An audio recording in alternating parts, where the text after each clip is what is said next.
Friends, so I know some of you were able to hang out with me while I introduced our new book, but if you didn't get a chance to meet on our Google Meet, I'm introducing our new book as The One and Only Bob. We read The One and Only Ivan, the original in the series, way back in October, and The One and Only Bob just came out on May 5th. So I am so excited to be reading this book with you. I think that you're going to love it.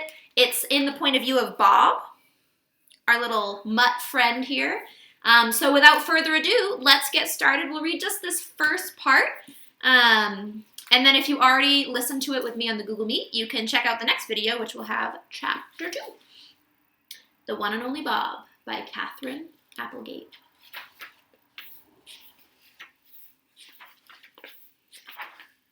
All right, we get to start off with a picture. Some different Bob stuff going on. You'll see let's play, life is good, get lost, I'm scared, I'm cool, and I surrender. All right, the first part is the Canine Glossary. So remember, a glossary kind of tells us what different words mean, and these are some weird dog words, so they might sound a little bit unfamiliar to you, but they have the definition with them.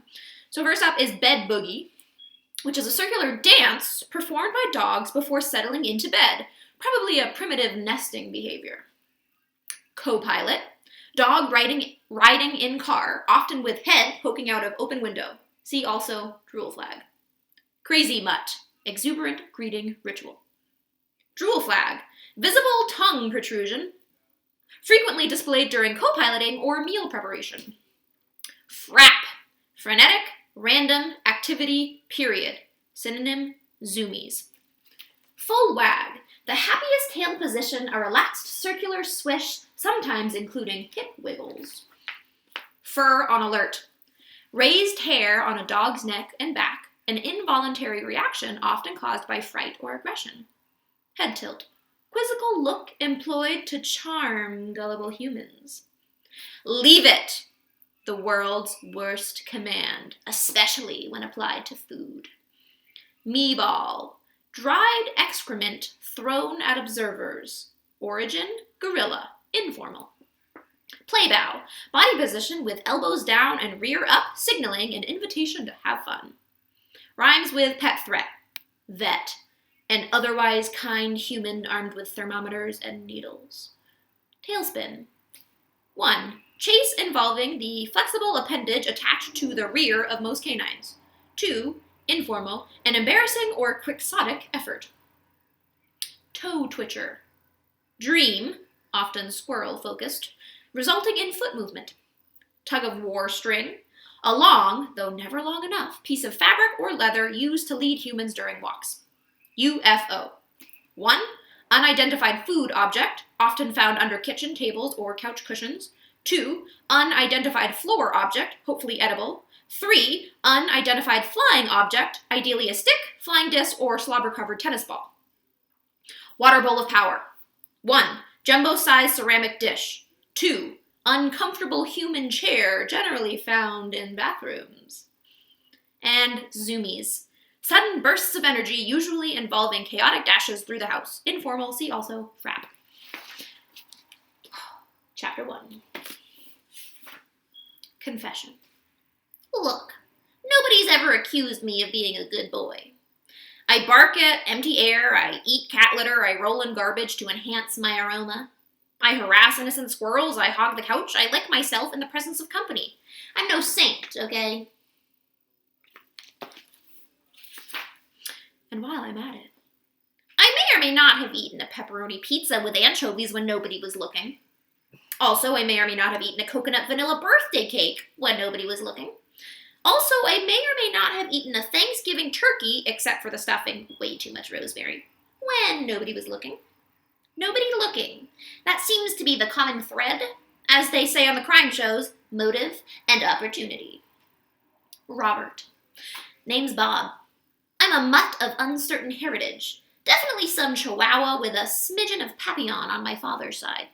You're probably thinking I'm some wimpy lapdog, the kind you see poking out of an old lady's purse like a hairy keychain.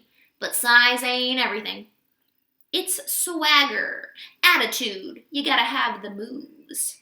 Probably I should have been named Bruiser, Bam Bam, or Bandit. But Bob's what I got, and Bob'll do me just fine. Julia named me, long time ago. She's my girl. She calls me Robert when I get on her nerves. Happens pretty often, to be honest.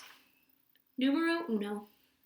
There's an old saying about us dogs, goes like this. It's no coincidence that man's best friend can't talk. Let me tell you something. If we could talk to people, they'd get an earful. You ever hear of anyone mention man being dog's best friend? No? Didn't think so.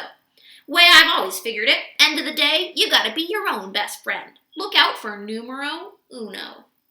Learned that one the hard way. That's not to say I don't have a best pal. I do. Gorilla, name of Ivan. Big guy and I go way, way back. Gorilla and dog. Yep, I know. You don't see that every day. Long story. I love that big ol' ape. Ditto our little elephant friend Ruby. They're the best. How we met. The first time I met Ivan, I was a homeless puppy. Desperate, starving, all alone. It was the middle of the night, and I'd slipped into the mall where Ivan lived in a cage. I wandered a bit, grateful for the warmth, confused by the weird assortment of sleeping animals I found there, checking every trash can for anything edible. There was a small hole in the corner of Ivan's enclosure. He was fast asleep, cuddled up with a worn, stuffed animal that looked like a weary gorilla. He was snoring, and man, that guy snored like a pro. In his open palm was a chunk of banana, and I still get shivers when I think about this. I ate it right out of his hand. Guy could have squeezed his fingers shut and I would have popped like a puppy balloon, but he just kept on sleeping.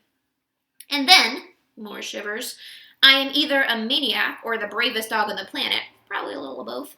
I hopped up onto that big, round, furry tummy of his. That's right, I climbed Mount Ivan. Crazy, I know. I have no idea what I was thinking. Maybe I was so exhausted I went a little bonkers. Maybe he just looked so warm and cozy that I figured it was worth taking a chance. I did my bed boogie. Dogs don't feel right till we do a quick dance before settling.